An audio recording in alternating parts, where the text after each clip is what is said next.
Our new song is available for pre-order at getcominghome.com. Check it out. Download iTunes to pre-order and support our work. From the Daily Mail.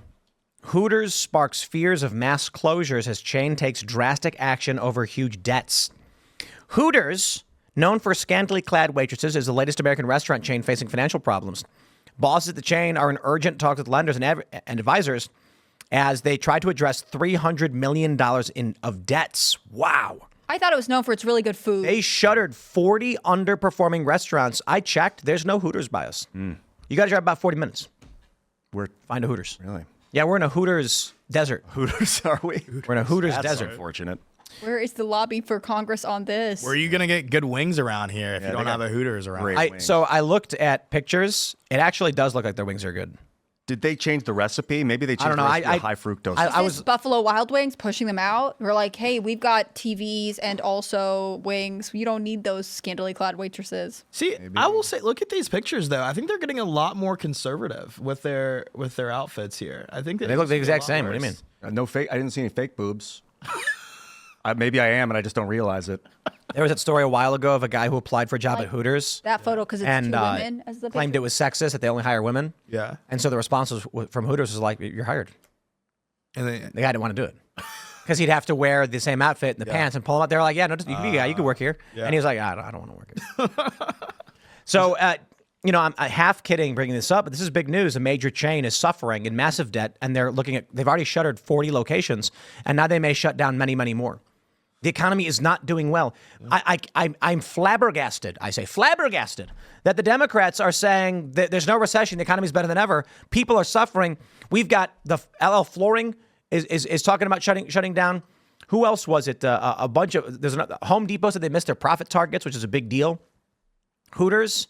What other chains were there? I mean, you've got Targets and Walgreens. Red Lobster, Red Lobster. Bankruptcy earlier this year. Looks like Hooters was just acquired in 2019 by Nord Bay Capital and Tri-Artisan Capital. Well, that sucks. They didn't see COVID coming, did they? Wow, yeah, COVID rocked brick and mortar. But this is happening right now. It wasn't COVID that did it. It was the government's response to it that did it. Exactly. We are years after the pandemic, and the Biden-Harris administration has not help this country recover economically. We should not be, before an election, hearing about the dock workers strike, Boeing strikes, rail workers strikes, big food restaurant chains shutting down. I mean, it's bad.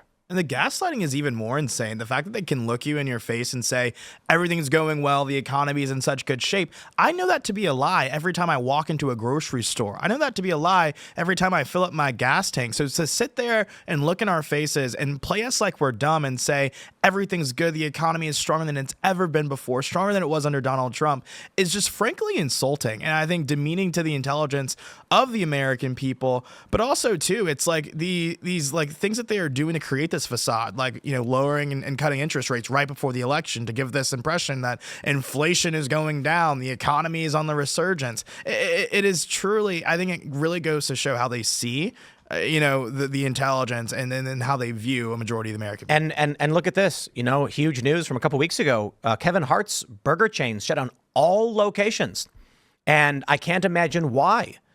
The vegan fast food chain, co-founded by Kevin Hart. Oh, you got to have a vegan option. You can't go only vegan, Kevin. Kevin Hart vegan?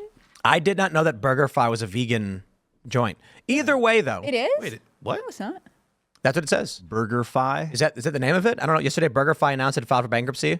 No. It did, but it's not. His is Heart that's House. a different. His is Heart House. Yeah, Heart House. Oh, okay. My bad. So Heart House is okay? But No, it's gone. BurgerFi is also filed for bankruptcy. Wow, BurgerFi is gone. Red Lobster, or BurgerFi's 10 big names filed bankruptcy this year. It is sad to see. We should be in an economy that's so good, even vegan burger joints do well.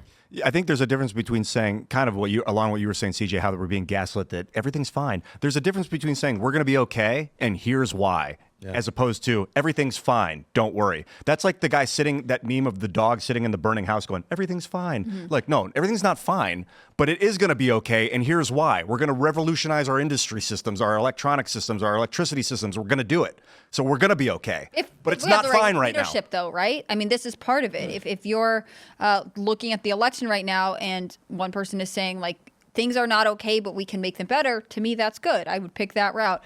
Or you have someone who won't give you very many specifics and who is part of the current problem and who sort of goes back and forth between we've accomplished so much. I won't say that I'm a part of this administration, but also I'm going to make everything better because I'm change in the underdog. I mean, to me, that is gaslighting still, and I don't want another 4 years. Yeah, you need a leader that is inspiring people and giving them hope with a plan, a real plan that's saying it's going to be okay and here's why. You need that. Otherwise, people are all going to fucking destroy themselves. Like, you need hope, but you don't want a gaslighter that's just telling you it's okay when it's not. Yeah, and I think Tim Walz, he may not tell the truth about a lot of things, including his military service and the name of his dog, but he told the truth. The name of his dog? Yeah, he lied about the name of the birthday of his dog. It came out like shortly after he was picked. He lied about how he makes tacos. Yeah, he didn't like spice because he wanted to play this caricature of white people. But he was telling the truth the other day when he said that we cannot endure 4 more years of this, and he's exactly right. We cannot endure 4 more years of Kamala Harris and Joe Biden's policies. And you're right. It's not just about leadership. It's about someone actually having a plan. And as President Trump said, Kamala Harris doesn't have a plan. It's Biden's plan. It's it's just like 4 lines. It's run, spot, run. Yeah, the most offensive thing I've ever heard in politics was Tim Walz acting like he doesn't spice his food. Because white people are notorious for going to war and massacring people for spices. Black pepper. That was Black peppercorn. It was just like, how many untold thousands died? Yeah. Because they were like, I want pepper on my food. And I think it's gross to play racial caricatures, right? Like, we wouldn't want anyone to do this.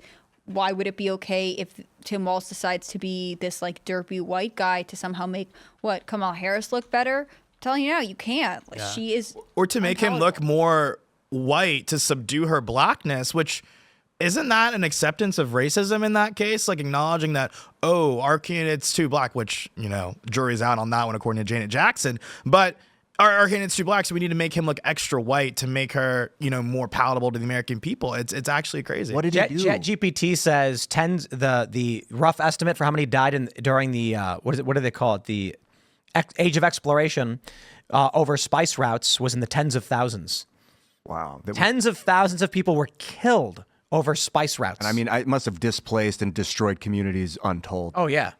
I mean, even because white folks want to spice their food. So next time they say that white people do not like spice on their foods, I'm going to share that style. It's good for your cardiovascular system, man. That'll strengthen your veins. You ever go buy saffron at the grocery store? Yeah. It's like the normal spice jar, but then inside is a tiny little tube with a very little bit of it. It's apparently the most expensive spice on earth, I think, saffron. Oh, it's delicious. It's powerful. What do you put it in? I don't even know. You just crumble a little in your fingers and put it in anything, and it's going to taste like a stew. Put it in like savory things. It's very, very good. And you'll smell it on your fingers for maybe not days, but a little bit goes a long way with saffron. Just don't put it on your fingers and then stick your finger in a cow's mouth. Well, unless the cow wants the saffron. Oh, okay, that makes sense. Maybe you can work something out. That makes sense. My question is, what did Tim Walz say about eating spice? I didn't hear. He said, he was like, I just eat white guy tacos. And then Kamala's like, what is that? Tuna and mayonnaise? And he's like, just beef and cheese. And she's like, do you spice it? And he's like, no. But he's got an award-winning like taco casserole with cayenne pepper and garlic and salt. And he said, no, the spiciest thing in Minnesota is black pepper. Black pepper. Yeah. You want to be like, so you're bringing everyone down with you? I mean, I feel like you are making a fool of yourself for no reason. Excuse me, beclowning himself. He is it's definitely beclowning himself. What a great word. And I think that this is like an ode to what we would have in the future. I mean, it's a really divisive racial way of looking at the world. And look, if that's your thing, I'm glad you're being honest about it. But I don't think that that's how Americans want to evaluate their neighbors, right? Like, I don't think that they want to be like, well, I'm going to judge you by goofy stereotypes and you should play to them so I feel comfortable. It's satirical at this point, right? You have Kamala Harris who's trying to act like she's so black these days. She's saying she's washing her collard greens in a bathtub, which frankly, I've been black all 22 years of my life. I've never washed collard greens in a bathtub. I don't know anyone who washes collard greens in a bathtub. And it's the craziest thing. And she goes out and she does that interview at the BET where she says, I've been out here in these streets. Ma'am, you have a Secret Service detail. You're not out in the streets. You live at the Naval Observatory. And I think like this type of pandering is frankly disgusting. It's demeaning the intelligence of black Americans. It's demeaning the intelligence of all Americans. And then you have, Tim Walz talking about his bland tacos, which aren't even bland. We learn he likes to season them up with sriracha. It's crazy. I can't because, if there's one thing you can accuse white people of doing, it's going to war over making food taste good. And now they want to play up this caricature of like doofy white people who can't put like spice on their food. What are you talking about? There's salt and pepper on every table. Yeah. Tim Walz is the most manufactured person, though, I think I've ever seen. It's like this entire, like, oh, he's like, this combat vet who refused to deploy because he wanted to run for Congress. You have this entire narrative. He's this like masculine football coach, so he's going to get all the young men to vote for him. When it turns out he wasn't actually he wasn't a head football coach. Like he's an assistant coach. One time, maybe. Right. Yeah. It's insane. Thanks for watching this clip from Timcast IRL. Make sure to check out the live show Monday through Friday at 8 p.m. on this channel. Subscribe, and we'll see you all there.